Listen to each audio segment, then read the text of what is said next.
Today, I'm talking about the most anabolic hack when it comes to building more muscle, getting stronger, and eventually sculpting your best physique as a natural trainee, especially if you're past your beginner gains and you've been training for a while.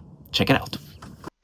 Although it might not look like it, this 82 kilo version of me right now is in better shape than these past 73 to 75 kilo versions of me, since I can lift more weight, I have the same relative strength, and although it took some work, I can once again sprint just as fast.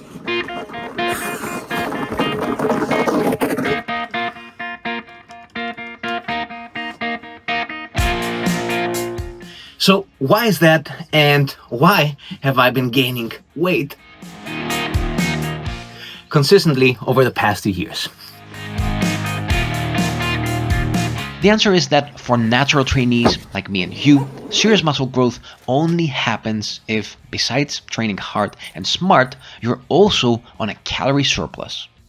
So even if you've been putting in the work and you're doing your best to eat healthy, missing that last yet important detail can be the reason why you're not seeing any progress. Which is a pity, since you don't even need the massive surplus of calories that gym bros used to promote. Rather, what you do need is, again, as long as you do it consistently, just a tiny bump in calories above your maintenance. The sun just came out.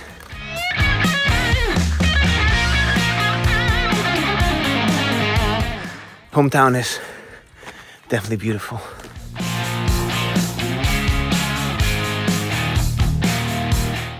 Look at that. Just a giant plate of pasta and bolognese sauce. Some of that and some of that. Tabasco.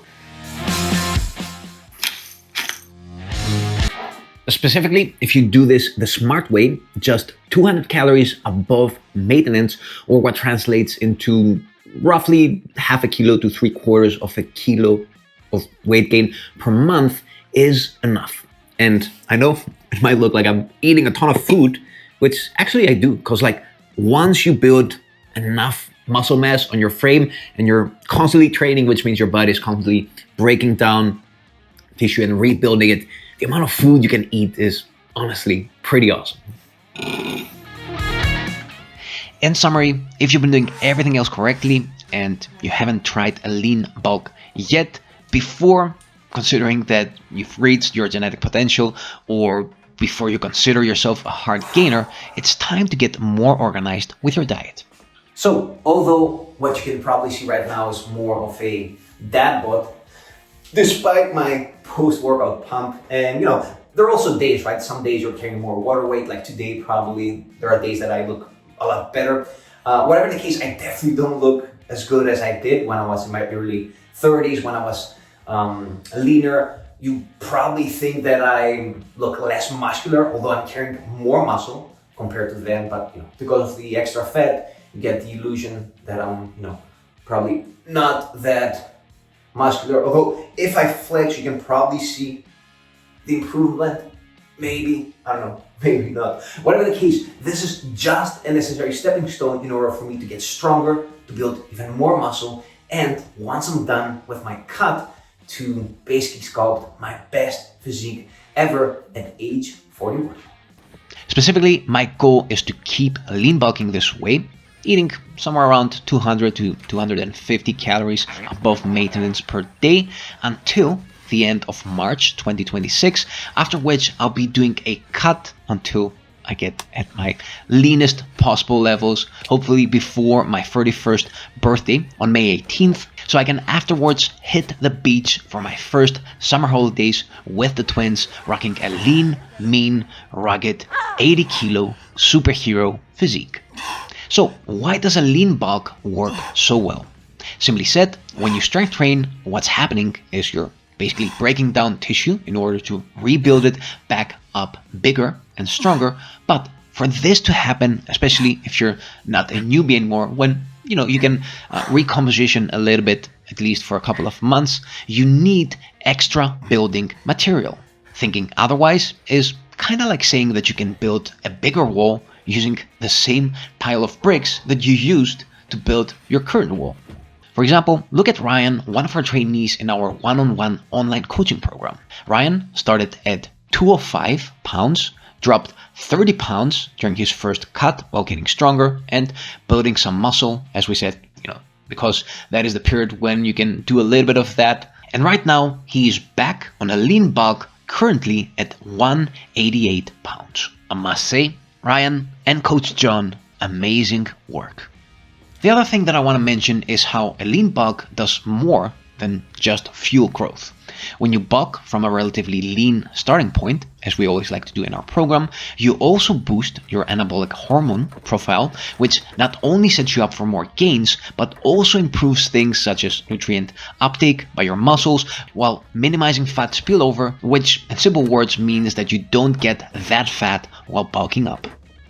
The result, work capacity increases, as does your ability to recover, and muscle and strength gains are a lot more consistent. Obviously, this doesn't compare to doing things such as taking steroids, but still, if you do this in a structured way, you can get pretty good results. So if I could explain how, there we go, the slide is hopefully a bit better.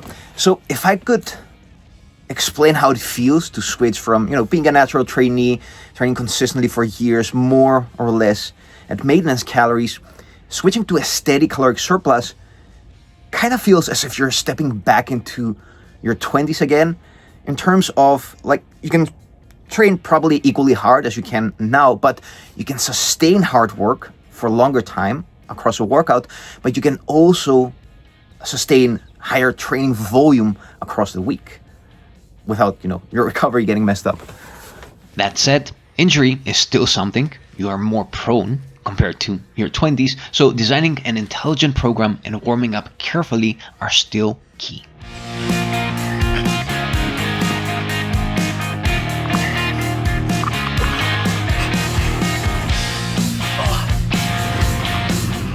Now, just because bulking has gotten a bad negative connotation the last years, a lot of people are afraid that they're going to get too fat or that they going to build too much muscle, as if that's that easy, right, if you're natural. But just because of all that, what we've been doing the last years is we've renamed bulking into starting your muscle building phase, because that is what it is, especially, again, if you do a lean bulk or a lean muscle building phase. Finally, another reason I'm doing my best to increase my muscle mass right now is long-term quality of life.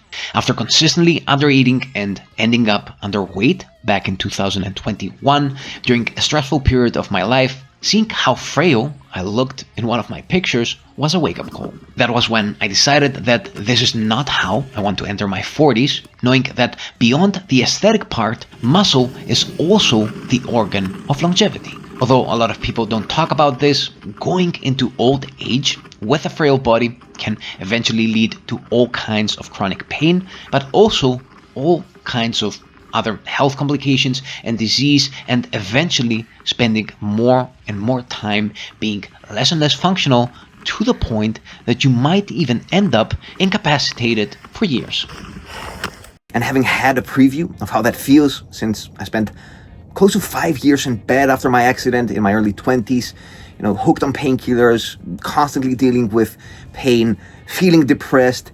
I'm pretty sure that is not a life worth living, especially when you're at the end. This is why I think that the way we want to view muscle and athleticism as we grow older is kind of like health span equity. In simple words, the more of it you have going into old age, the more of it you can maintain, and the more of it you can maintain, the healthier and the more autonomous you can remain, and thus the better life quality potential you can have.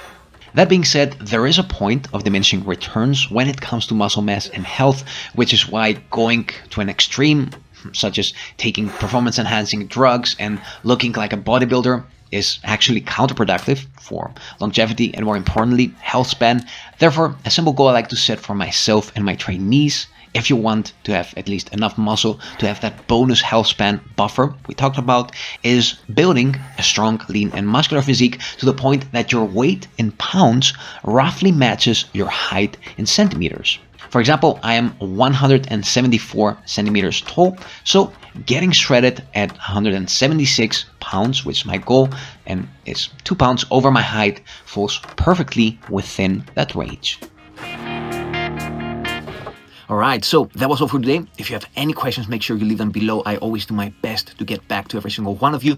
If you're interested in losing 20 to 30 pounds of fat, building muscle, increasing your energy, feeling overall better and healthier, then you might be interested in our one-on-one coaching. So if that is the case, there's a questionnaire below. Make sure you fill that in. We can hang out over coffee, discuss your goals, and see if we're a good fit. Keep on training.